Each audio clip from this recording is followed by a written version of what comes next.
When my husband casually said, "My friends think you're not remarkable enough for me, I could do better," I simply replied, "Then go find better." That same day I quietly canceled our plans, the gifts, everything. 2 weeks later at 4 a.m. his closest friend called me in tears. "Please answer. Something happened tonight and it's about you." I woke up to Emmett packing a suitcase. "What are you doing?" I asked, still groggy, checking the clock. 6:15 in the morning. "I'm going to Marcus's place for a few days." He didn't look at me, just kept folding shirts with aggressive precision. "I need space to think about our relationship. About whether this is really what I want." I sat up. "Whether what is what you want?" "This. Us." He gestured vaguely at our bedroom, at me, at the 7 years of marriage contained in furniture and framed photos. "You're a great person, Cora. But my friends have been asking questions. About why I'm with someone who doesn't really have ambitions. Someone who's just comfortable. Not impressive." The word landed like a slap. Sienna said something last night that really stuck with me. She said I was too remarkable to be with someone unremarkable. And I think she's right. He zipped the suitcase.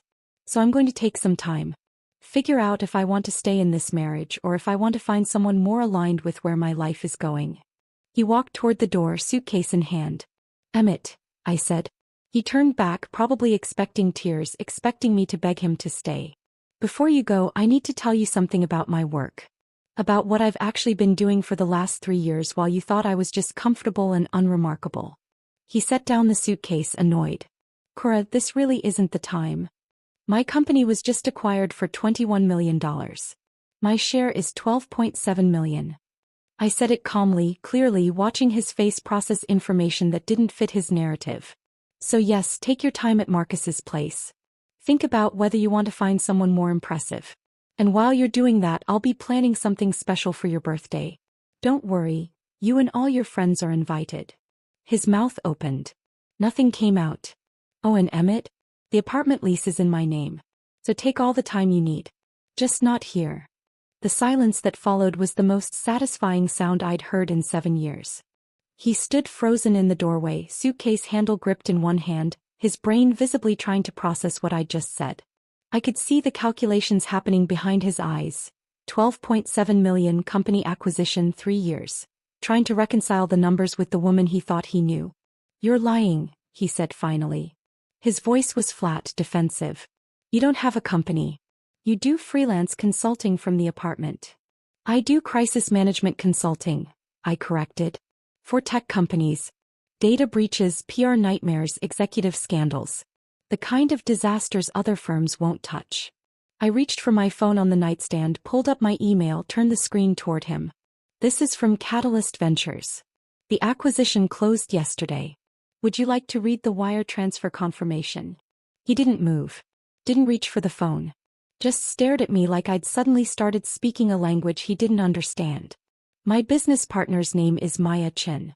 We started the firm 3 years ago, right around the time you got that promotion you were so proud of. Remember? When you came home talking about your new title and your raise and how you'd finally made it." I set the phone back down. "I was happy for you. I made your favorite dinner. I listened to you talk about your success for 2 hours.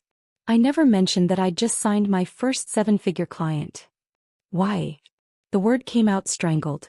"Why wouldn't you tell me?" "I thought about that. Really thought about it. Because you were so proud of being the successful one," I said finally. "The breadwinner. The remarkable husband with the supportive wife. And I actually thought, that letting you have that narrative was what a good wife did. That making myself smaller so you could feel bigger was love."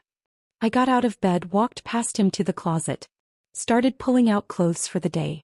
A simple black dress. Professional. The kind of thing I wore to client meetings when I needed to project authority. "I supported you for 2 years after you finished grad school," I said, keeping my voice level. "While you were interning at firms that paid nothing. I paid our rent. I paid our bills. I never mentioned it because I thought that's what partners did." Emmett was still standing in the doorway, pale now, the suitcase hanging forgotten in his hand. "Last year when your firm restructured and cut your salary, I covered the shortfall. You were embarrassed, so I didn't make a big deal about it. Just quietly transferred money from my business account to our joint account so you wouldn't have to worry." I pulled the dress off its hanger. The Tesla you've been test driving every weekend? I made a down payment last week. $20,000. Surprise. Cora. The apartment we live in, the lease is in my name. Has been since before we got married. You moved in with me, not the other way around. I turned to face him. The furniture, the art on the walls, the car you drive, I bought all of it. Not because I was keeping score, but because I thought we were building a life together. I thought we were partners. His face had gone from pale to gray. I didn't know. No, you didn't. Because you never asked. The words came out sharper than I'd intended, years of suppressed frustration finally finding their edge. In 7 years of marriage, you never once asked me what I was really working on. What I cared about. What I was building. You just assumed I was there to support your career, your dreams, your ambitions. The unremarkable wife with the remarkable husband. I walked past him into the bathroom, started brushing my teeth. Through the mirror, I could see him still standing there, processing, trying to find his footing in a conversation that had completely escaped his control. I met you 9 years ago, I said around the toothbrush. At that coffee shop in Portland. You were a grad student with big dreams about changing the world through architecture. You had this way of talking about buildings like they were living things, and I fell hard. I rinsed, set down the toothbrush. We got married at my parents' vineyard in Napa. Small ceremony, just family and close friends. I wore my grandmother's dress. You cried during your vows. You promised to see me, really see me, for the rest of our lives. The memory sat between us like something tangible. For the first few years I thought you did see me. I thought we were happy. I worked my freelance consulting jobs, contributed to bills, supported your career. Made your favorite meals. Went to your work events. Smiled at your colleagues. Listened to you talk about your projects for hours. I met his eyes in the mirror. I was very good at being the woman in the background. The steady presence that required no attention. I thought that's what you wanted, Emmett said quietly. You never said you wanted more. I shouldn't have had to say it. I turned to face him directly. You should have asked. In 7 years, you should have wondered at least once if there was more to me than what you could see on the surface. He set down the suitcase finally, ran his hands through his hair. I don't understand.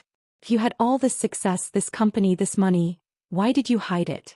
Why did you let me think that I was unremarkable? I finished for him. Because I thought you needed to be the successful one. I thought that's what you wanted. And maybe, I paused, surprised by the realization even as I said it out loud. Maybe I was testing you. Seeing if you'd love me when you thought I was ordinary. When there was nothing impressive about me to reflect well on you. The test results were in. He'd failed spectacularly. You said Sienna told you I was unremarkable, I said. When was that conversation? Last night. At dinner. He looked uncomfortable. A bunch of us went out after work. Marcus, Devin, Harper, Sienna. We were talking about relationships, careers, life stuff. And Sienna, she didn't mean it in a bad way, she just said she thought I could probably do better. That I was too accomplished to be with someone who didn't have the same level of ambition. And you agreed with her. It wasn't a question, but he answered anyway. I thought she had a point. I nodded slowly. Hey. So this morning you woke up and decided to pack a bag. To go to Marcus's place and think about whether you wanted to stay married to your unremarkable wife. Is that about right? When you say it like that. How should I say it, Emmett? I walked back into the bedroom, started making the bed. You were leaving me. Not with conversation or honesty or any attempt to work through whatever you were feeling. You were just packing a suitcase and walking out at 6 in the morning so you could avoid the mess of an actual breakup. He winced. I was going to call you later. Explain everything properly. How generous. I smoothed the comforter, fluffed the pillows. Well, you don't have to call now. You can explain everything properly right here. Tell me exactly what made you think I was unremarkable. I'm genuinely curious. Emmett shifted his weight, deeply uncomfortable now. It's not that you're unremarkable. It's just, you don't have ambitions. You work from home. You don't have a title or a career path or a 7-figure income. He stopped. Or a multi-million-dollar company. Or clients in 6 countries. Or acquisition offers from 2 Fortune 500 companies. I sat down on the edge of the bed. Which part of that sounds unambitious to you? I didn't know about any of that. Because you never asked. I repeated it, letting it sink in. 7 years, Emmett. You never asked. The morning light was starting to filter through the blinds, casting stripes across the bedroom floor. Somewhere outside I could hear traffic building, the city waking up, people starting their ordinary days with their ordinary problems. My problem was no longer ordinary. "I want you to go to Marcus's place," I said finally. "I want you to take your time thinking about whether I'm remarkable enough for you. And while you're doing that, I'm going to be doing something too." "What?" "Planning your birthday party." I smiled, but it wasn't warm. "You said your friends are all invited, right? Marcus, Devon, Harper, Sienna? The ones who think I'm so unremarkable." He nodded slowly, wary now. "Good. Because I already have a reservation at Atelier Rousseau for your birthday. I made it 4 months ago. Michelin-starred restaurant, 3-month waitlist, the works. I was going to surprise you with a private dinner, just the two of us." I stood up, walked to my closet, started getting dressed. "But I think I'm going to modify the reservation. Make it a group event. Something memorable." "Cora, what are you planning?" I pulled the black dress over my head, zipped it up. "I'm planning to give you and your friends exactly what you want. The truth about who I really am. No more hiding. No more being unremarkable." I grabbed my laptop bag from the desk, my car keys from the dresser. "The apartment lease is in my name, like I said. So take your suitcase and go to Marcus's place. Take a week. Take 2 weeks. Take however long you need to decide if you want to find someone more impressive than me." I walked to the bedroom door, then paused and looked back at him. "But Emmett, don't miss your birthday dinner. I promise, it's going to be unforgettable." I drove to Maya's apartment in the Mission District, arriving just after 7:30. She lived on the 3rd floor of a converted Victorian, the kind of place with original hardwood floors and bay windows that caught the morning light. I'd barely knocked when she opened the door, already dressed, coffee already made. "Tell me everything," she said, pulling me inside. I collapsed onto her couch and did. The suitcase. The speech about being unremarkable. The way he'd looked at me when I told him about the acquisition. The invitation to his birthday dinner that was going to become something else entirely. Maya listened without interrupting, her expression shifting from shock to anger to something that looked almost like vindication. When I finished, she poured us both coffee and sat down across from me. 3 years, she said quietly. 3 years you've been hiding what we built because you were afraid of how he'd react." "I wasn't afraid." "Yes, you were. You were terrified he'd feel diminished. That he'd be threatened. That he wouldn't be able to handle having a wife who was more successful than him." She set down her cup. "And guess what? You were right. The second his friends questioned whether you were remarkable enough, he started packing a suitcase." The words stung because they were true. Maya and I had met in college freshman year, randomly assigned as roommates in a dorm that smelled like old carpet and ambition. She was studying computer science. I was studying business management. We'd stayed up late talking about the companies we'd build someday, the impact we'd make, the way we'd change industries that desperately needed changing. After graduation, we'd gone separate ways for a few years. She'd worked at a tech startup in Austin. I'd done consulting for various firms in San Francisco. But we'd stayed close, talking every week, sharing ideas, watching each other's careers develop. Then 3 years ago, over drinks at a wine bar in North Beach, Maya had pitched me an idea. "Crisis management for tech companies," she'd said. "But not the corporate BS kind. The real kind. When a company has a data breach and millions of customer records get exposed. When an executive gets caught doing something awful and the board needs damage control. When everything is on fire and the traditional PR firms are too scared to touch it." I'd been intrigued immediately. "Why us?" "Because we're good at putting out fires. Because we understand tech. And because no one expects 2 women to walk into a room and fix what their overpaid consultants couldn't." She'd grinned. "Also, we'd make a fortune." She hadn't been wrong. We'd started small. Maya handled the technical side, understanding the systems, the breaches, the vulnerabilities. I handled the people side, the executives, the boards, the carefully crafted statements that acknowledged problems without creating legal liability. Our first client had been a mid-size fintech company that had exposed 3 million users' financial data through a coding error. They'd hired us out of desperation after 2 other firms had turned them down. We'd fixed it in 6 weeks. Contained the PR damage.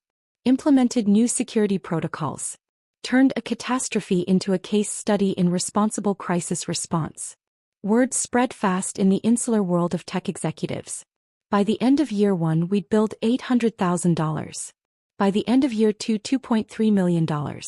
Last year, $4.2 million. We were expensive. We were discreet. And we were devastatingly effective at saving reputations and careers when everything was falling apart. 6 months ago, 2 Fortune 500 companies had approached us about acquisition. They wanted our methods, our client list, our expertise. But most of all, they wanted us. The offers had been staggering. The kind of numbers that made my accountant develop a nervous tic when he showed me the projections. But both offers came with the same condition. We had to go public. Our LLC structure had kept our names hidden, offering anonymity to clients who valued discretion above everything else. But if we wanted 8-figure payouts, we needed to become the public faces of what we'd built. I'd hesitated. For months, I'd told Maya I needed more time, that I wasn't ready, that going public would complicate things at home. The truth was simpler and more pathetic. I was afraid of how Emmett would react. I should have told him years ago, I said now, staring into my coffee. When we first started making real money. When we landed our first 7-figure client. I should have just been honest. Why weren't you? Maya asked gently. I thought about that. Really thought about it. Because he was so proud of being the successful one. The breadwinner. Every time we went to a party or a work event, he'd introduce me as his wife who does some freelance consulting, and then he'd spend 20 minutes talking about his latest architectural project. And I'd stand there smiling, nodding, playing the supportive wife. I set down my cup. I told myself I was being kind, letting him have the spotlight, not making it a competition. But it wasn't kindness, Maya said. It was enabling. I know that now. She pulled out her laptop, opened it on the coffee table between us. Hey. So here's where we are. Catalyst Ventures is ready to close the deal. $21 million for 60% of the company. Your share after splitting, $12.7 million. Mine the same. We stay on as executive partners, full control of operations, 5-year commitment. The number still didn't feel real. The press release is drafted, Maya continued. Jordan McNulty is handling PR. He's coordinated with TechCrunch, Forbes, Entrepreneur Magazine, all the major business outlets. The story goes live the night of Emmett's birthday. Ashfordshire Crisis Management acquired by Catalyst Ventures. 2 women built an 8-figure company while everyone was looking the other way. She glanced up at me. That's the angle Jordan wants to lead with. The invisible founders. The women who built something extraordinary while staying completely under the radar. It's a good story, Cora. People are going to eat it up. I thought about Emmett seeing that story. About Marcus and Devin and Sienna and Harper. All the friends who'd decided I wasn't remarkable enough. Scrolling through their feeds and seeing my face beside Maya's. Seeing the numbers. Seeing the truth they'd been too lazy or too dismissive to discover on their own. When's the board meeting? I asked. Friday. 3 days from now. The investors want to finalize terms, sign papers, make it official. Maya closed her laptop. Are you ready for this? Really ready? Because once we do this, there's no going back to invisible. We're the face of the company. Every success, every failure, every decision, it's public now. I'm ready, I said. And I meant it. That afternoon, I went home and pulled out every piece of documentation I'd been maintaining for the past 3 years. Partnership agreements with Maya. Client contracts with NDAs and confidentiality clauses. Bank statements showing wire transfers and quarterly earnings. Tax returns that told a story Emmett had never bothered to read. I'd been supporting us financially for the last 18 months. Ever since his architecture firm had gone through restructuring and cut his salary by 30%. He'd been embarrassed, angry at himself, worried about money. I'd quietly transferred funds from my business account to our joint account, covering the difference so seamlessly he'd never noticed. The apartment we lived in. My name was the only one on the lease. I'd bought it 5 years ago before we got married, back when I was still freelancing and saving aggressively. Emmett had moved in after the wedding. We'd never bothered changing the paperwork. The furniture, the art on the walls, the expensive coffee maker he used every morning. I'd bought all of it. Not because I was keeping score, but because I'd had the money and he'd had student loans he was still paying down. The car he drove. The laptop he used for work. The tailored suits that photographed well at client meetings. All of it funded by the unremarkable wife doing her freelance consulting from home. I made copies of everything, organized it chronologically, created a simple presentation with clean slides and undeniable numbers. Then I pulled up the folder I'd labeled Support, 2 years ago when Emmett had graduated and started looking for work. 2 years of rent payments while he interned at firms that paid nothing but promised experience. The $15,000 I'd loaned him for professional camera equipment, high-end gear for architectural photography that would make his portfolio stand out.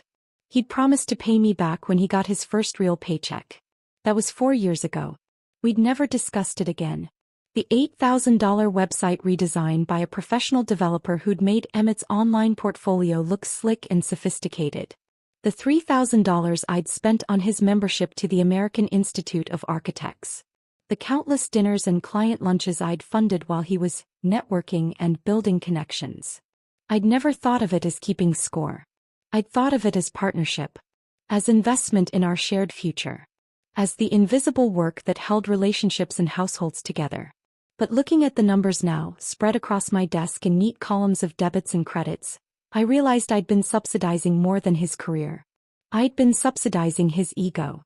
Funding the fiction that he was the successful one, the remarkable one, the generous husband who'd been kind enough to marry someone ordinary. My phone buzzed. A text from Emmett.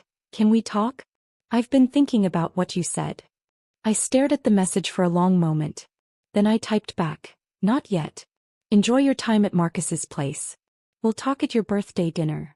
Another buzz, almost immediate. About that. Maybe we should cancel the dinner. Keep this between us. I smiled at the screen. He was starting to understand that something was coming. Starting to feel the first tremors of the earthquake I was about to trigger. No, I typed back. Your friends were instrumental in helping you see how unremarkable I am. They deserve to be there when you find someone better. Dinner is still on. Saturday, 8 p.m. Atelier Rousseau. Don't be late. I silenced my phone and went back to my documentation. 3 days until the board meeting. 10 days until Emmett's birthday. 10 days until everyone who'd ever called me unremarkable learned exactly what they'd been too blind to see. I pulled up the reservation for Atelier Rousseau on my laptop and clicked the modification button. Changed the party size from 2 to 12.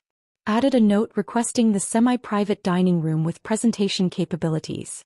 Then I called the restaurant directly. This is Cora Ashford. I have a reservation for the 15th. I'd like to make some special arrangements. The maitre d' at Atelier Rousseau was a woman named Colette, French accent still thick despite 20 years in San Francisco. She listened to my requests with the practiced neutrality of someone who'd seen everything. The semi-private dining room, yes, we have availability for your date. And you'd like presentation equipment. A screen and connection for my laptop. Nothing elaborate. Just clean and professional. Of course. And the menu. The chef's tasting menu. All 12 guests. Wine pairings. I paused. And Colette. I need absolute discretion. The guest of honor doesn't know about the modifications I'm making. Something flickered in her expression. Curiosity maybe, or recognition of a story she'd heard variations of before. Naturally, Ms. Ashford. We pride ourselves on discretion. I hung up and immediately my phone buzzed with a text from Emmett. His first of what would become many. This is crazy. Can we please just talk? I set the phone face down on my desk and went back to work. Over the next 3 days the messages came in waves. 19 texts, each one revealing exactly how little he understood about what had broken between us. Day 1 was anger. You're being completely irrational about this. I was just being honest. That's what we're supposed to do in a marriage. Day 2 shifted to confusion. I don't understand why you're shutting me out. Can we at least talk like adults? This silent treatment is childish. By day 3 he'd moved to conciliation. I didn't mean it the way it sounded. You know how I get when I'm stressed. Work has been intense and my friends were just trying to help me process. Can we please just sit down and talk this through? I responded to exactly 0 messages. In my crisis management work, I'd learned that silence was often more devastating than confrontation. When companies faced scandals, the worst thing they could do was engage in back and forth with critics. It gave the story oxygen, kept it alive, allowed the narrative to spiral in unpredictable directions. Better to go quiet. Let the other side fill the vacuum with their own fears and projections. Let them imagine the worst possible scenarios. I could feel Emmett starting to panic by day 5. Please, Cora. Just tell me what I can do to fix this. I know I messed up. I know I said something hurtful. But we've been together 7 years. That has to count for something. Please. Day 6. Marcus says I should give you space, but I can't just sit here not knowing what you're thinking. Are you planning to leave me? Are you talking to a lawyer? Please just tell me what's happening. The mention of a lawyer was interesting. He was starting to understand this wasn't a fight. This was something else. Day 7. I drove by the apartment today. Your car was there, but you didn't answer when I knocked. I know you're home. I know you can hear me. This isn't fair, Cora. You can't just shut me out like this. Actually, I could. The apartment was mine. The lease was in my name. He had no legal right to be there, and I'd already changed the locks. A precaution Helen Voss had recommended during our first meeting. I'd met Helen on day 4, in her glass-walled office on the 42nd floor of a building in the financial district. Maya had recommended her with 7 words. She protects women's assets. She's ruthless. Helen was in her 60s, silver hair cut in a sharp bob, wearing a suit that probably cost more than most people's monthly rent. She had the kind of face that had seen every variation of human betrayal and wasn't impressed by any of it anymore. I'd brought copies of everything. The apartment lease, bank statements, tax returns, the paper trail of financial support I'd provided throughout our marriage. Helen spread the documents across her massive desk and studied them with the focus of a surgeon examining X-rays. This is unusual, she said after several minutes of silence. Usually, I'm helping women prove their non-financial contributions. Childcare, household management, emotional labor. Trying to argue that those things have value even if they don't show up in a bank account. She looked up at me. You're in the opposite position. You've been the breadwinner and he doesn't even know it. He knows now, I said. I told him the morning he was leaving. How did he react? Shock. Disbelief. He accused me of lying at first. Helen nodded, unsurprised.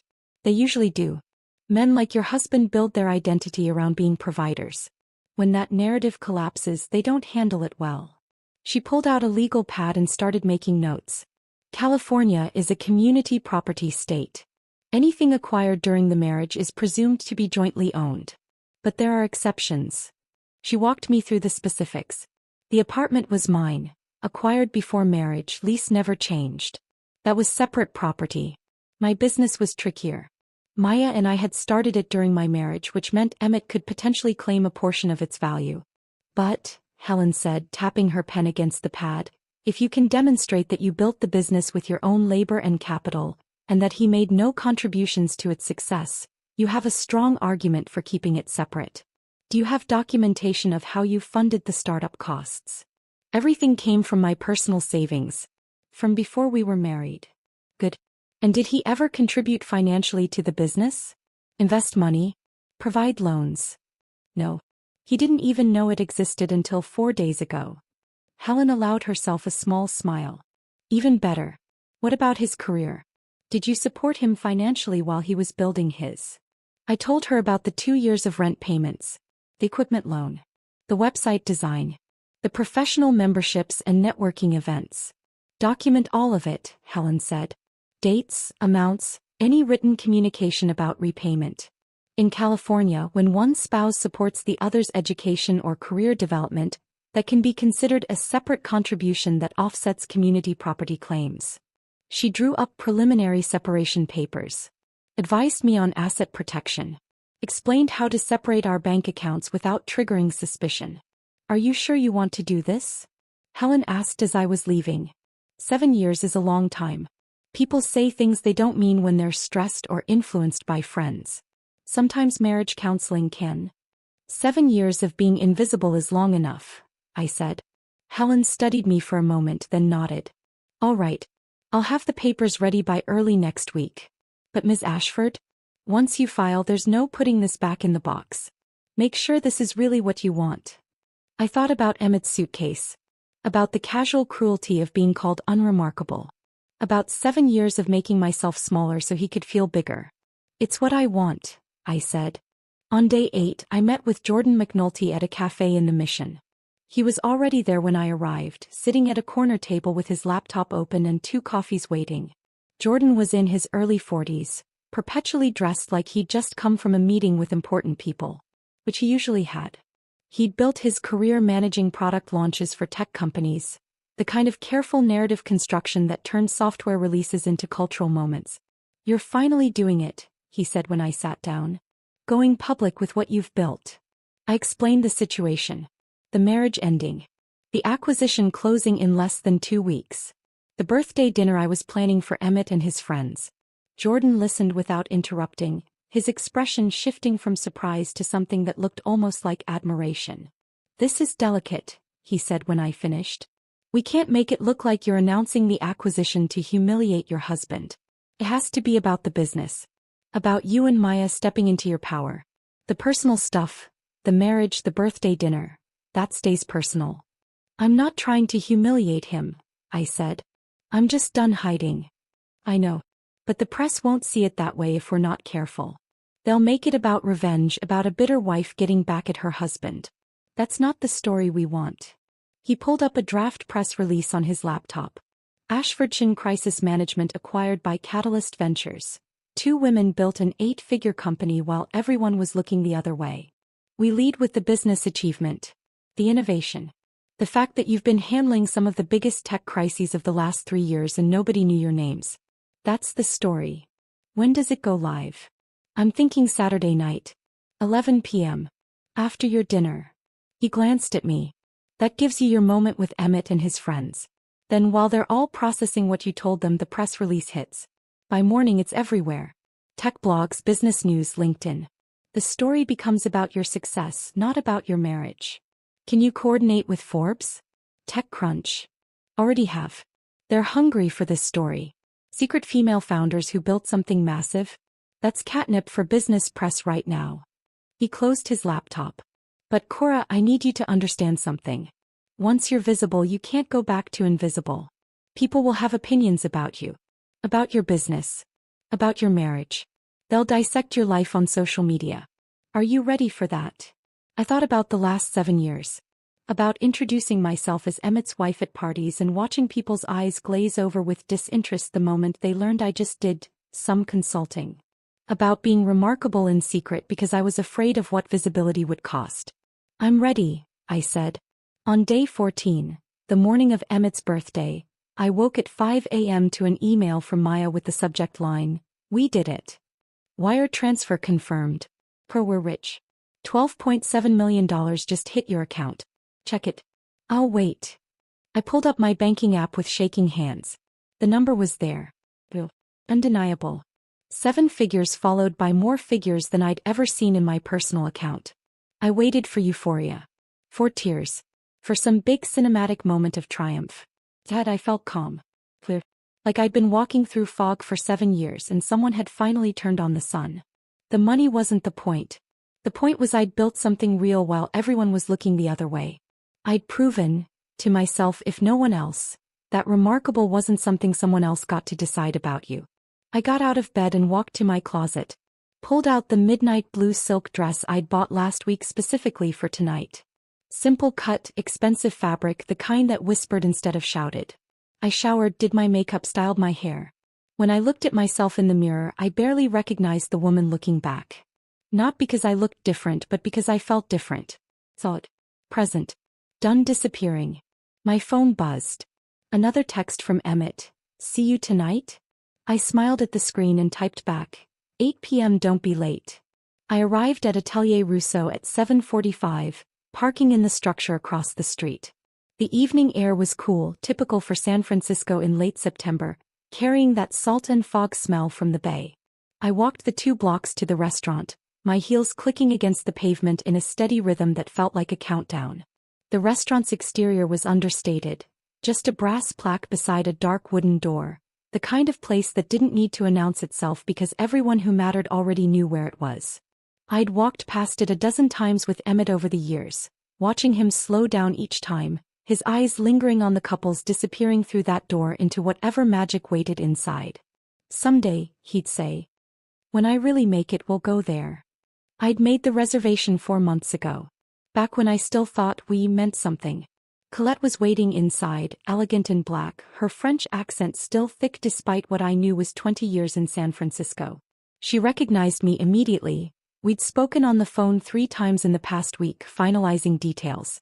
"Miss Ashford," she said, extending her hand. "Everything is prepared exactly as you requested." "Thank you, Colette."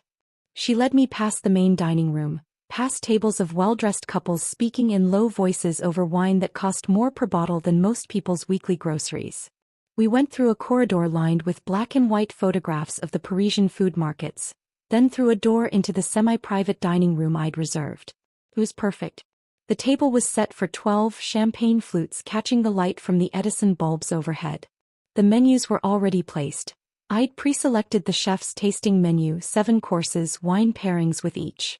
In the corner, discreet but visible, was the screen and projector I'd requested, already connected to the restaurant's Wi-Fi network. "The presentation equipment is ready," Colette said. "You'll be able to connect directly from your laptop. And I've briefed the sommelier. Champagne will be poured when you give the signal." I pulled out my laptop, tested the connection. The first slide appeared on the screen, a simple title slide with my company logo. I advanced through the presentation quickly, making sure everything was in order. The acquisition announcement, the financial documentation, the timeline of support. All of it clean, professional, undeniable. "Perfect," I said, disconnecting. "I'll reconnect when I'm ready." "Will you be joining the party immediately, or would you prefer to wait at the bar?" "The bar," I said. "I want to watch them arrive." Colette led me back to the main room and settled me at the far end of the bar, positioned so I could see the entrance and the corridor leading to the private dining room. She placed a glass of sparkling water in front of me without asking. "For clarity," she said quietly, and I appreciated her understanding. I needed to be clear tonight. Present for every moment of what was about to happen. The first guests arrived at 7:53. Marcus and Devin, Emmett's college roommates, both of them dressed in suits that screamed finance money. Marcus had put on weight since I'd last seen him at a barbecue 2 summers ago. Devin had shaved his head, probably trying to get ahead of the balding that was clearly winning. They looked around with confusion, checking their phones, comparing notes. Through the window, I watched them show each other their text messages. Invitations I'd sent from an unknown number claiming to be from Emmett. Colette greeted them smoothly, confirmed they were here for the Ashford party, and led them to the private dining room. I watched their faces as they passed. Curiosity, uncertainty, the beginning of that social anxiety that comes from not knowing what role you're supposed to play. Harper arrived next at 7:57, Emmett's colleague from Morrison and Associates. I'd met her exactly 3 times in 7 years. Twice at company holiday parties and once at a dinner celebrating Emmett's promotion. She was the kind of woman who dressed like she was perpetually on her way to an important meeting. Sharp blazer, crisp blouse, heels that added 3 inches but somehow still looked practical. She greeted Marcus and Devin with the kind of professional warmth that didn't quite reach genuine friendship, and I realized she probably didn't know them well either. We were all supporting players in Emmett's life, kept carefully separated so we never compared notes. At 8 o'clock exactly, Sienna walked in. I'd never met her in person, but I recognized her from the photos Emmett had shown me. Tall, blonde, the kind of pretty that looked expensive to maintain. She was wearing a dress that probably cost what most people spent on rent. Emerald green, fitted, the kind that demanded attention in any room. This was the woman who'd told Emmett I was unremarkable. The friend whose opinion had mattered more than 7 years of marriage. I watched her greet the others with easy confidence. Watched her laugh at something Marcus said, watched her settle into the room like she belonged there. Like this was her party, her celebration, her stage. Not for long. Colette offered champagne. Sienna accepted.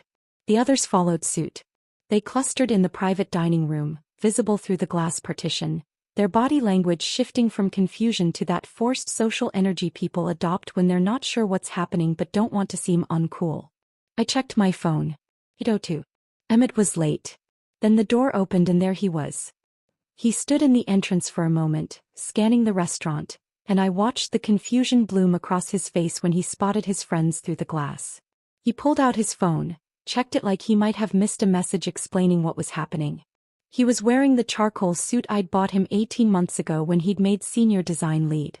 The one I'd had tailored specifically to his measurements at a shop in North Beach that charged $200 just for the alterations. The Italian leather shoes I'd given him last Christmas, the ones he'd worn to every important meeting since then. He looked successful. Polished. Like a man who had his life figured out. I knew exactly how much of that image I'd funded. His eyes swept the room searching and finally landed on me at the bar. I watched him process it, his wife alone watching him, something unreadable in her expression. He started walking toward me, his face cycling through emotions. Confusion gave way to hope, hope tinged with uncertainty. Uncertainty bleeding into the beginning of fear as he registered something in my posture that told him this wasn't going to be the reconciliation he'd convinced himself was coming. "Cora," he said when he reached me. "What's going on? Why are Marcus and Devin here? And Sienna?" "It's your birthday dinner," I said calmly. "I invited the people whose opinions matter most to you. But I thought you said we should talk. I thought it would be just us. We will talk. In front of your friends. The ones who helped you see how unremarkable I am." I stood up, smoothed my dress. "Come on. Everyone's waiting." I started walking toward the private dining room. Behind me, I heard Emmett following, his footsteps hesitant, his breathing slightly elevated. He was starting to understand that something was wrong, that the script he'd written in his head wasn't the one I was about to perform. Colette opened the door to the private dining room. The conversation inside stopped as everyone turned to look at us. I watched Sienna's expression shift from curiosity to something more guarded. Watched Marcus and Devin exchange a glance. Watched Harper set down her champagne glass with careful precision. "Thank you all for coming," I said, stepping into the room with the authority I usually reserved for boardrooms full of panicking executives. "Please everyone sit. I wanted to celebrate Emmett's birthday with the people who matter most to him." Emmett entered behind me, still confused, looking between his friends and me like he was trying to solve a puzzle with pieces that didn't fit. "Cora, what is this?" His voice carried an edge of desperation. "It's exactly what I said. Your birthday dinner." I moved to the head of the table, positioning myself so everyone could see me clearly. "2 weeks ago, you told me your friends think I'm not remarkable enough for you. That you could do better. I thought your friends should be here when you find out exactly how remarkable I've been." I saw the moment it registered. The way his face went pale. The way his hands clenched at his sides. Sienna shifted uncomfortably in her seat. Marcus wouldn't meet my eyes. Devin suddenly became very interested in the menu in front of him. Only Harper looked directly at me, her expression unreadable, like she was watching a play and wasn't sure yet whether it was tragedy or comedy. "Everyone here has champagne except you and me," I said, looking at Emmett. "Should we get glasses? We have so much to celebrate." Colette appeared silently at the door, 2 champagne flutes on a tray. She set them down at the remaining 2 seats, one at the head of the table where I stood, one beside it where Emmett was still frozen. "Please," I gestured to his chair. "Sit. This is your party after all." He sat slowly, like a man walking into a trap he could see but couldn't avoid. The room was completely silent except for the soft sound of champagne being poured, bubbles rising in crystal, the anticipation thick enough to taste. I picked up my glass and smiled at the table full of people who'd decided I wasn't worth noticing. "Shall we begin?" The sommelier moved around the table with practiced efficiency, filling 12 champagne flutes with golden liquid that caught the light like promises about to be broken. I stood at the head of the table, perfectly still, watching bubbles rise in crystal while Emmett remained frozen halfway between standing and sitting, his confusion hardening into something closer to dread. When the last glass was filled and the sommelier had retreated through the door with a discreet nod, I let the silence stretch. Let it become uncomfortable. Let everyone in that room marinate in their uncertainty for exactly 15 seconds before I spoke. 2 weeks ago, I began, my voice level and clear, Emmett came home and told me that his friends think I'm not remarkable enough for him. That he could do better. The words landed like grenades. Sienna's face drained of color so fast I thought she might faint. Marcus suddenly developed an intense interest in the napkin folded on his plate. Devin's jaw tightened.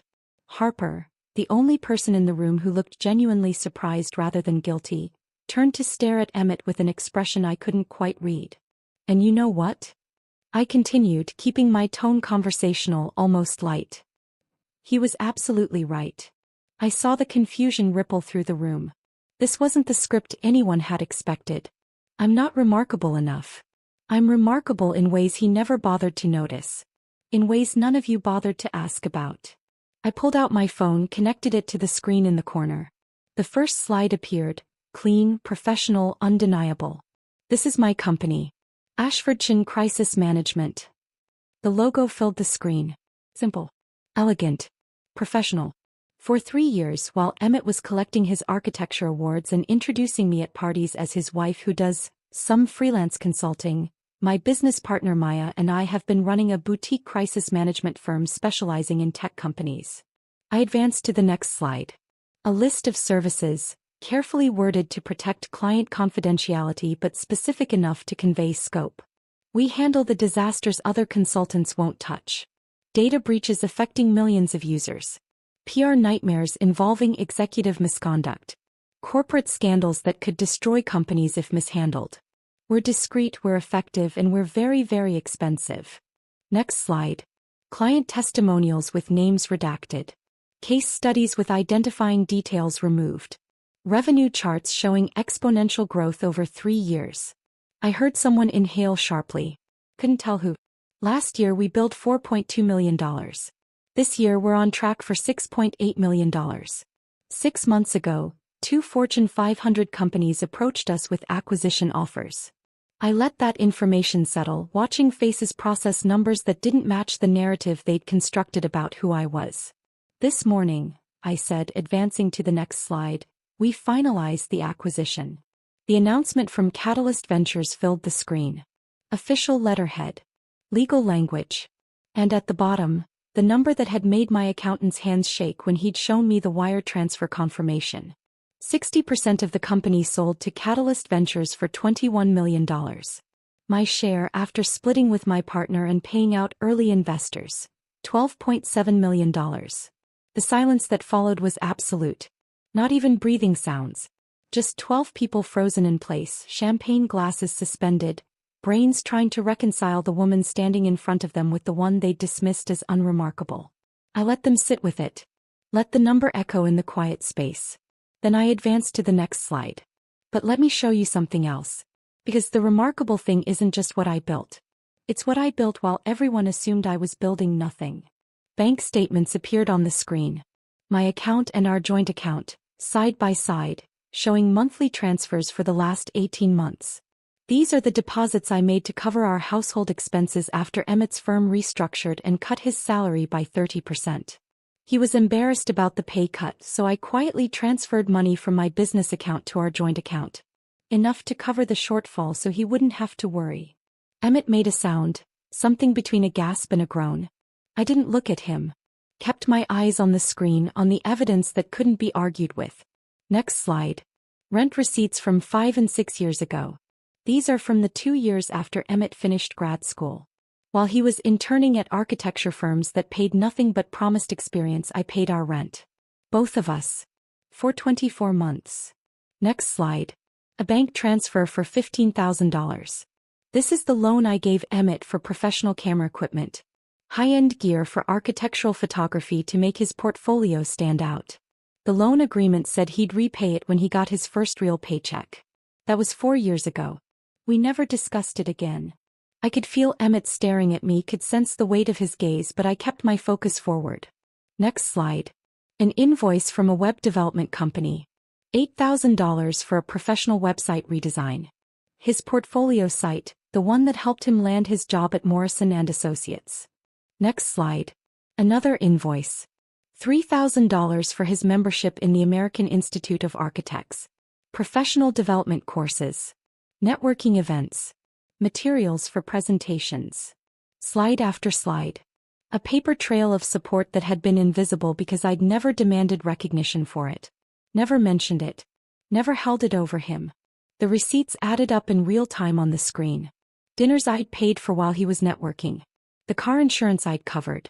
The 1,000 small expenses that accumulate when you're building a life with someone and one person is quietly carrying more weight than the other realizes. I never thought of this as keeping score, I said quietly. I thought of it as partnership. As love. As the invisible work that holds households together. I finally looked at Emmett. His face was gray, his hands gripping the edge of the table like he needed something solid to hold on to. But looking at these numbers now, I realize what I was actually doing. I was subsidizing your ego. Funding the fiction that you were the successful one, the breadwinner, the remarkable husband generous enough to marry someone ordinary. I turned to face the whole table. And all of you helped maintain that fiction. Because it was easier to assume I was unremarkable than to ask what I actually did. Easier to judge me for not having an impressive job title than to wonder if maybe I was building something you couldn't see. Sienna was crying silently, tears running down her face unchecked. Marcus had his head in his hands. Devin was staring at the table like he wanted it to swallow him. Harper was still looking at Emmett with that unreadable expression. Something between disappointment and disgust. The apartment we live in, I continued, the lease is in my name. Has been since before we married. Emmett moved in with me, not the other way around. The furniture, the art, the car he drives, I bought all of it. Not because I was keeping score but because I had the money and he had student loans he was paying down. I disconnected my phone from the screen. The slides disappeared, leaving just a blank white rectangle that somehow felt louder than the images had been. I kept all of this quiet because I thought that's what a good wife did. I thought being remarkable meant being invisible. I thought love meant making myself smaller so my partner could feel bigger. I picked up my champagne glass. The weight of it felt significant, ceremonial. I was wrong about all of that. And Emmett, you were wrong too. Not about me being unremarkable, you were wrong about what remarkable looks like. I raised the glass, watching the light catch in the liquid, creating tiny prisms that scattered across the white tablecloth. I paid for this dinner. Every course, every wine pairing, every moment of this evening. Consider it a birthday gift and a severance package. You all get to enjoy a $400 per person tasting menu courtesy of the unremarkable wife who apparently wasn't worth keeping. I looked at each of them in turn. Sienna with her tears. Marcus with his shame. Devin with his silence. Harper with her judgment. And finally Emmett, who looked like a man watching his entire self-concept collapse in real time. To finding better, I said, my voice steady, clear, final. May you all eventually learn the difference between what's remarkable and what's just visible. I drank. The champagne was excellent. Crisp, complex, expensive. Everything this moment required. I set down the glass with a soft clink that somehow sounded like an ending. Then I walked out of Atelier Rousseau into the cool San Francisco night, leaving behind the birthday dinner, the marriage, and the life I'd built around people who'd never bothered to look closely enough to see me. Behind me, through the glass, I heard the explosion of voices, shock and anger and confusion all colliding at once. But I didn't look back. I'd said everything that needed saying. The rest was just noise. The walk to my car felt longer than it was. Every step away from Atelier Rousseau was a step into a version of my life I'd never imagined. Not divorced, not yet, but fundamentally changed in ways that couldn't be undone. I drove home on autopilot, barely registering the traffic lights or the streets I'd driven down 1,000 times. My hands were steady on the wheel. My breathing was even. I felt calm in a way that should have been unsettling but somehow wasn't.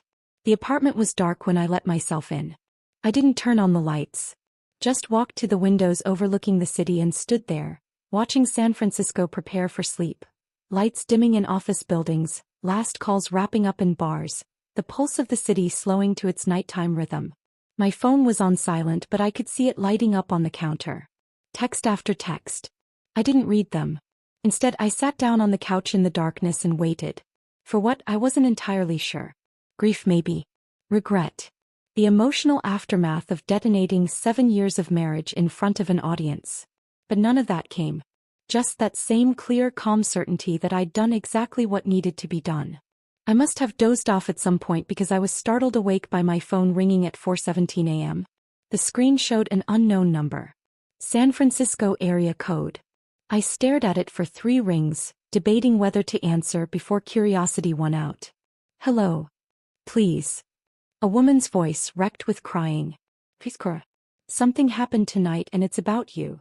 I sat up straighter, trying to place the voice through the tears and gasping breaths. Please answer. Please. I need to talk to you. I did answer, I said. Who is this? It's Sienna. From the dinner. I'm so sorry. I'm so sorry. Sienna. The friend who'd told Emmett I was boring. who'd started the conversation that led to him packing a suitcase and announcing he could do better. I stood up, walked to the kitchen, poured myself a glass of water. Let her cry while I drank it. Sienna, I said finally, my voice calm and clinical, the tone I used with clients in crisis. It's 4 a.m. What happened? After you left, she managed between sobs. Everything fell apart. Emmett tried to explain it away. Tried to say you were exaggerating, that the company wasn't really yours, that you were just trying to make him look bad. I leaned against the counter, phone pressed to my ear, waiting. But Harper pulled out her phone. She found the press release. It went live at 11. It's everywhere, Cora. Everywhere. TechCrunch, Forbes, LinkedIn. Crisis management firm Ashfordshire acquired for 8 figures. Your picture is right there with your partners. The whole story about building the company in secret. I pulled up my own phone with my free hand, scrolled through notifications I'd been ignoring. He was right. Jordan's press release had exploded across the tech news ecosystem. My face and Maya's were on the homepage of TechCrunch. Forbes had already posted an article with the headline, The Invisible CEOs, How 2 Women Built an 8-Figure Company While No One Was Watching. We all just stared at him, Sienna continued, her voice breaking. We sat there in that restaurant with your champagne and your expensive dinner, and we stared at the man who told us his wife was unremarkable while the entire internet learned the truth. And what did Emmett do? I asked. He tried to leave. Just stood up and tried to walk out. But Marcus stopped him. Said they weren't done talking. So we all followed him outside onto the sidewalk. I could picture it. The 5 of them standing on the street outside one of San Francisco's finest restaurants, Saturday night crowds walking past, having the kind of confrontation that draws stares. We were angry, Sienna said. All of us. Even Devin, who never gets angry about anything. We felt used. Like Emmett had been lying to us too, making you look small so he could look big. What did you say to him? Marcus asked why you would hide success like that from your own husband unless you didn't trust him. Devin asked if Emmett had ever actually asked about your work or just assumed he knew everything worth knowing about you. She paused, struggling to control her breathing. And Emmett couldn't answer. He just stood there with his mouth opening and closing, and he couldn't answer. I heard muffled sounds in the background, Sienna blowing her nose, trying to pull herself together. Harper was the worst, she continued. She just looked at him with this expression of complete disgust and said, You've been living off your wife's money while telling us she was nobody. And that's when Emmett broke down. Broke down how? Crying. Right there on the sidewalk. Started saying he didn't know that you'd hidden it from him, that it wasn't fair for you to ambush him like that in front of everyone. Sienna's voice dropped to almost a whisper. But Marcus said something that shut him up completely. What did Marcus say? He said, Did you ever ask? In 7 years of marriage, did you ever ask your wife what she was really working on, what she cared about, what she was building? Or did you just assume she was there to applaud you? The question hung between us through the phone line. The same question I'd been asking myself for weeks now. Had Emmett ever really asked? Had he ever looked at me and wondered if there might be more beneath the surface than what he could see? The answer was obvious and painful. No. He never had. He didn't have an answer to that either, Sienna said. Just stood there crying while people walked past staring at us. Eventually Harper called him a car. Told him to go to Marcus's place like he'd planned and think about the kind of person he'd become. Is that why you're calling? I asked. To give me updates on Emmett's breakdown? No. I'm calling because, she broke off, crying harder. Because I need you to know we were wrong. So completely, devastatingly wrong. About you. About what remarkable looks like. About everything. I waited for her to continue. I started that conversation, she said. At dinner 2 weeks ago. We'd all had too much wine and we were talking about relationships and careers and life stuff. And I said, God, I said you were sweet but boring and maybe Emmett should think bigger. Maybe he should be with someone more ambitious, more exciting, someone who matched his level of success. And everyone agreed, I said. Not a question. Yes. Everyone agreed. Because it was easy to look at you and make assumptions. Easy to see a quiet wife at work events and think she must not have anything interesting going on. Easy to never ask questions. Sienna, I said, my voice harder now. Why are you calling me at 4 a.m? Because Emmett is destroyed and I don't know if he's crying because he hurt you or because everyone knows the truth now. And I need to know which one it is. I need to know if there's any part of him that actually feels bad for what he did to you or if he's just embarrassed that everyone found out. I thought about that distinction. The difference between remorse and regret. Between feeling sorry for the harm you caused and feeling sorry for the consequences you're facing. Those are two very different things, I said. Yes. Sienna's voice was small. They are. And I don't think it's the first one. You're probably right. Is there any chance, she asked suddenly, desperately? Any chance you could forgive him? That you could try again? He's been texting all of us saying he understands now, that he sees what he did, that he wants to make it right. I walked back to the window, looked out at the city starting to wake up. Early morning joggers. Delivery trucks. The sun just beginning to lighten the sky from black to deep blue. No, I said.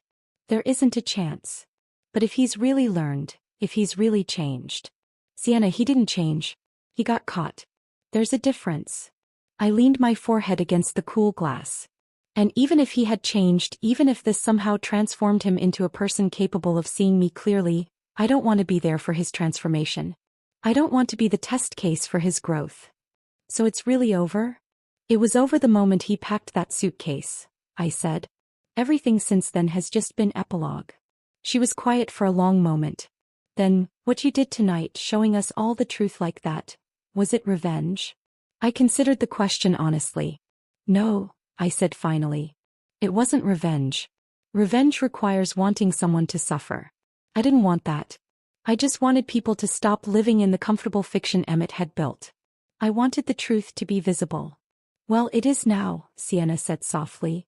Very, very visible. Good. Cora.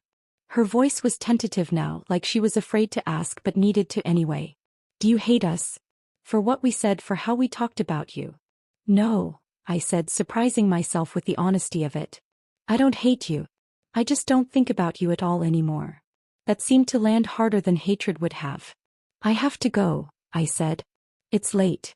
Or early. Whatever this is. It is. Thank you. For answering. And I'm sorry. For all of it. I know, I said. But Sienna, don't call me again. I hung up before she could respond. The sky was definitely lighter now. Morning coming whether I was ready for it or not. I looked at my phone, at the 53 unread messages, at the notifications from news sites and LinkedIn and people I hadn't heard from in years suddenly reaching out to congratulate me. I turned the phone off completely. Then I went to bed and slept better than I had in months. I woke up at 11:30 to sunlight streaming through windows I'd forgotten to cover and the persistent buzz of my phone vibrating against the nightstand. For a moment I didn't remember where I was or why I felt simultaneously exhausted and wired. Then it all came back. The dinner. The presentation. Walking out of Atelier Rousseau. Sienna's 4 a.m. phone call. I reached for my phone and immediately regretted it. 53 unread emails. 27 missed calls. Text messages that had stopped loading because there were too many to display at once. I scrolled through the emails first, watching the subject lines blur past. Interview request Forbes. Podcast invitation How I Built This. TechCrunch wants to feature you. Entrepreneur Magazine Your Story. Book deal interest Literary agent. Congratulations from former clients. Messages from investors I'd spoken to once at conferences years ago, suddenly remembering my name and asking about expansion opportunities. 3 separate podcast producers wanting me to tell the story of building a company in secret. And the headlines. My God, the headlines. I opened Safari and typed my name. The results filled the screen. Secret CEO's marriage ends after husband calls her unremarkable.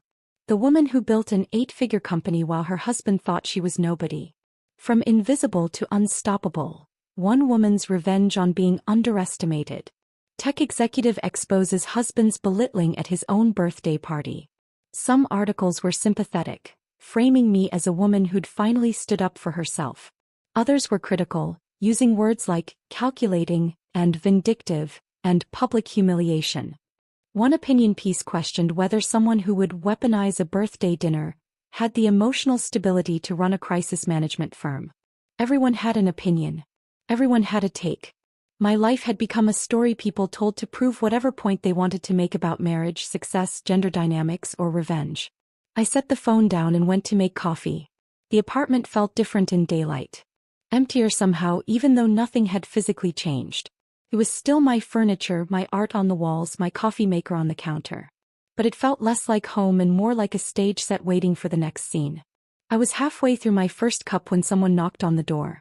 I looked through the peephole and saw Maya holding a paper bag and 2 to-go cups of coffee. "I brought reinforcements," she said when I opened the door. "Bagels from that place in the Mission you like. And better coffee than whatever you're drinking." She walked in without waiting for an invitation, set everything on the kitchen counter, and pulled me into a hug that lasted longer than either of us typically tolerated. "You did it," she said when she finally let go. "You actually did it." "Did what?" "Destroyed my marriage in front of an audience." "Stopped hiding." She opened the bag, pulled out bagels and cream cheese. "Stopped making yourself small. Stopped letting him take credit for the life you built." We settled on the couch with food and better coffee, and Maya filled me in on her morning. "I've given 3 interviews already. Forbes, TechCrunch, and NPR's Marketplace. Turned down 5 others because I figured we should coordinate our messaging." She took a bite of her bagel. "Jordan's been handling most of the press requests, but they specifically want both of us. The story of 2 women building something this big in secret. It's catnip for business media right now." "How bad is it?" I asked. "The personal stuff?" Maya pulled out her phone, scrolled through something. "It's everywhere. The dinner, the presentation, the acquisition announcement. Someone at the restaurant must have talked because there are details about what you said, what you showed on the screen. Twitter's having a field day. Half the people are calling you a hero. The other half think you're a villain." She handed me her phone. I scrolled through the tweets.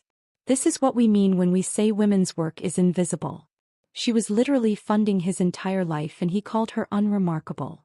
Imagine being so fragile you can't handle your wife being successful. Men are embarrassing. She humiliated him at his birthday dinner in front of all his friends. That's not empowerment, that's cruelty. Play stupid games, win stupid prizes. He called her unremarkable. She showed receipts. Fair trade. I handed the phone back. "I don't know if I can read any more of that." "You shouldn't," Maya said. "None of it matters. What matters is we have a company to run and suddenly everyone knows who we are." She set down her bagel. "Do you regret it? The way you did it? Going public at the dinner instead of just filing for divorce quietly?" "I thought about that. Really thought about it." "No," I said finally. "I don't regret telling the truth. I regret that it took him calling me unremarkable for me to realize I'd been making myself invisible. That I'd spent 7 years shrinking so he could expand." Maya nodded slowly. "You know this changes everything, right? We can't go back to being anonymous. We're the face of Ashfordshire now. People are going to have opinions about us. About how we dress, what we say, who we date, what we believe. We're public figures now, whether we wanted to be or not." "I know. Are you ready for that?" I looked at my phone, at the 53 emails and 27 missed calls and the hundreds of social media notifications I hadn't even begun to process. "I guess I have to be." Maya stayed for another hour, helping me draft responses to the most important interview requests, coordinating with Jordan on messaging strategy, making a list of decisions that needed to be made about the company's public presence now that we were no longer invisible. When she left, I finally opened my personal email and found what I'd been avoiding. 12 messages from Emmett, sent throughout the night and early morning. I read them in chronological order, watching the progression like a time-lapse of someone's self-concept collapsing. 11:47 p.m. "What the hell was that? You humiliated me in front of everyone I know. How could you do this?" 12:23 a.m. "You planned this. You set me up. Made me look like a fool on purpose." 12:58 a.m. "I know I said something hurtful, but you didn't have to destroy me publicly. That was cruel." 1:34 a.m. "Everyone's texting me. The press release is everywhere. Why didn't you tell me? Why did you hide it?" 2:15 a.m. "I don't understand. You never told me you had a company. You never said you were successful. How was I supposed to know?" 2:47 a.m. "I didn't know you were supporting us financially. You never mentioned the rent payments or the loans. Why didn't you tell me?" 3:03 a.m. "Marcus asked if I ever asked about your work. If I ever wondered what you were building. And I couldn't answer him." 3:33 a.m. "I see it now. I see what I did. How I never asked. How I never looked. How I made you small because I needed to feel big. I don't know if you'll ever read this, but I'm sorry. Not for getting caught. For what I did to you every day for 7 years. The last message was different from the others. Less defensive. More raw. Like he'd finally stopped trying to manage the situation and started actually thinking about what he'd done. I read it twice, looking for manipulation for the careful word choice of someone trying to produce a specific response. Found only exhaustion and something that might have been genuine understanding. I deleted all 12 messages anyway. My phone rang. Helen Voss, my lawyer. Good afternoon, she said when I answered, her voice carrying a warning note I recognized from our first meeting. I hope you've been resting after your eventful evening. Barely. What's wrong? Emmett retained counsel this morning. Richard Castellano, family law. He's expensive and aggressive, and he called me an hour ago asking about our intentions regarding separation. My stomach dropped. Already? He moves fast. That's part of why he's expensive. I heard papers rustling on her end. I told him you're prepared to file for dissolution, that you're seeking no community property claims given that the apartment and business assets are clearly separate property. But Cora, you need to prepare yourself for what's coming. What's coming? Richard is going to argue that Emmett deserves compensation for supporting your career during the early years of your marriage. He's going to paint a picture of a devoted husband who sacrificed his own advancement to support his wife's ambitions, who's now being discarded the moment she achieved success. I almost laughed. He supported my career? I paid our rent for 2 years while he was unemployed. I know. And we have documentation proving that. But Richard is very good at crafting narratives that judges find compelling. He'll argue that emotional support, networking assistance, household management, all of it constitutes contribution to your success. I walked to the window, looked out at the city below. Ordinary Sunday afternoon, people living their ordinary lives. No idea that mine was becoming something unrecognizable. What do I need to do? Nothing yet. Just be aware that this isn't going to be quick or quiet. Richard will fight for a settlement. He'll probably leak things to the press to pressure you. He'll make this as public and painful as possible if he thinks it'll get you to pay out. Let him try, I said. I have 7 years of documentation. Bank statements. Loan agreements. Receipts for every dollar I spent supporting Emmett's career while he was telling people I was unremarkable. If Richard wants to make this public, we'll make it very public. Helen was quiet for a moment. That's a dangerous game, Cora. Divorce proceedings that play out in the media rarely end well for anyone. Neither does staying invisible, I said. After we hung up, I sat on the couch with my cold coffee and thought about what came next. Legal battles. Media scrutiny. Every detail of my marriage and my business dissected by strangers with opinions. My phone buzzed. A text from Jordan. CNN wants you for an interview tomorrow. Morning segment. Are you ready for television? I looked at my reflection in the darkened TV screen across the room. Messy hair. No makeup. Wearing yesterday's clothes that I'd fallen asleep in. I didn't look ready for television. Didn't look ready for any of this.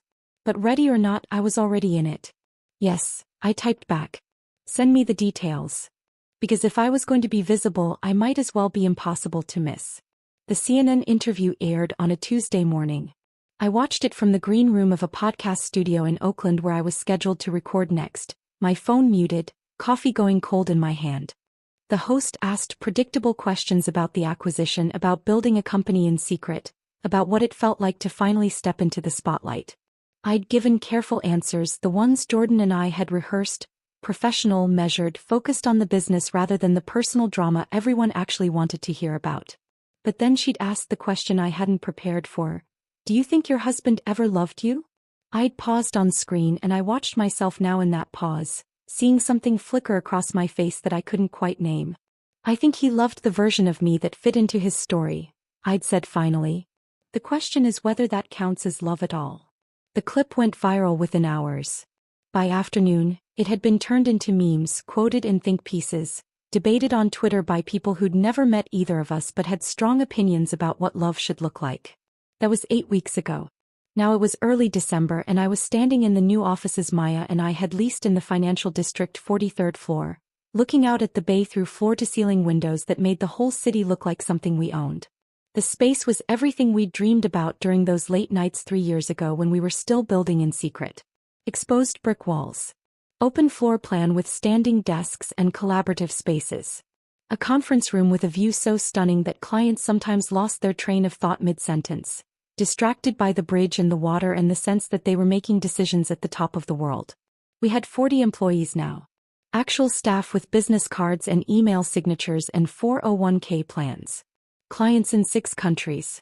Revenue projections that made the $21 million acquisition price look quaint. Maya found me at the window, 2 coffees in hand. She passed me one without speaking, and we stood there together watching the city move below us. Forbes article is live, she said finally. I pulled out my phone. There it was, the invisible powerhouses. How Cora Ashford built an 8-figure company while her husband thought she was unremarkable. The headline made me wince. I'd asked them to focus on the business, on the work Maya and I had done, on the innovative approach we'd taken to crisis management. But editors loved a personal angle, and my personal angle had become the story everyone wanted to tell. It's good, Maya said. Really good. They focused on the company, on our client success stories, on the methodology we developed. The personal stuff is just context. I scrolled through the article. He was right. It was well written, fair, comprehensive. But the pull quotes they'd chosen were all about marriage and invisibility and what happens when someone finally refuses to stay small. The comments are brutal, I said, scrolling further. Don't read the comments. Never read the comments. But I couldn't help myself.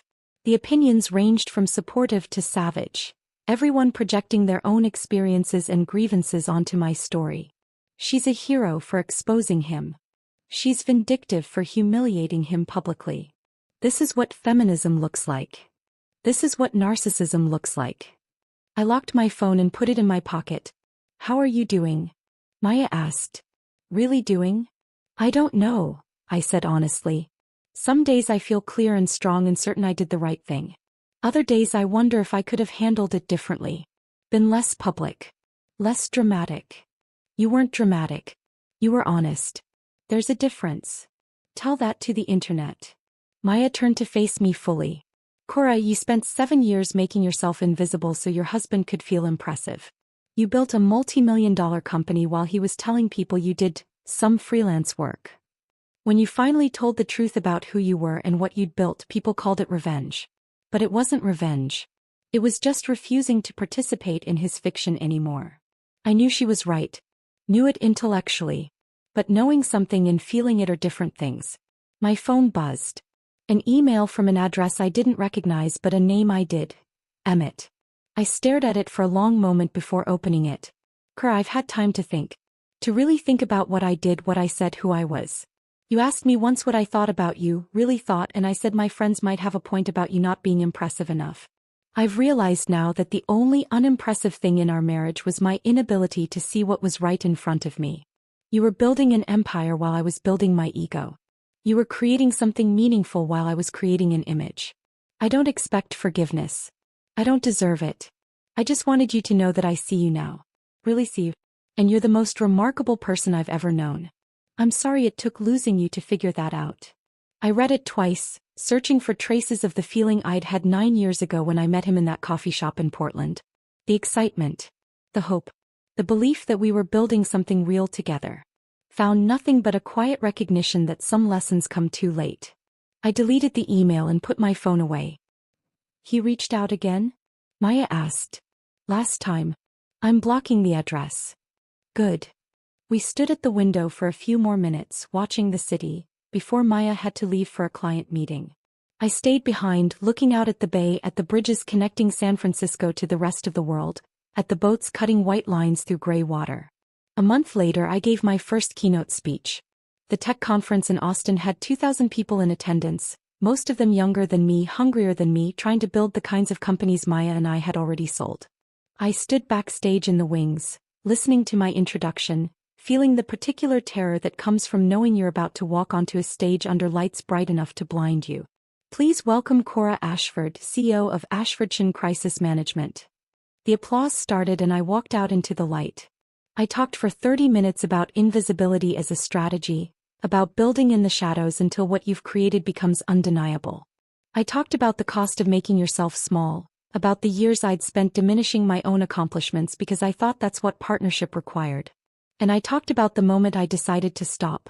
Not because I wanted revenge, though that's how everyone framed it, but because I finally understood that remarkable wasn't something someone else got to decide about me. The applause when I finished was thunderous. People stood. Some were crying. Afterward, in the green room, a young woman approached me. She couldn't have been more than 25, eyes bright with that particular hunger that comes from wanting to prove yourself worthy of the space you occupy. My boyfriend told me I should focus on supporting his startup instead of building my own, she said.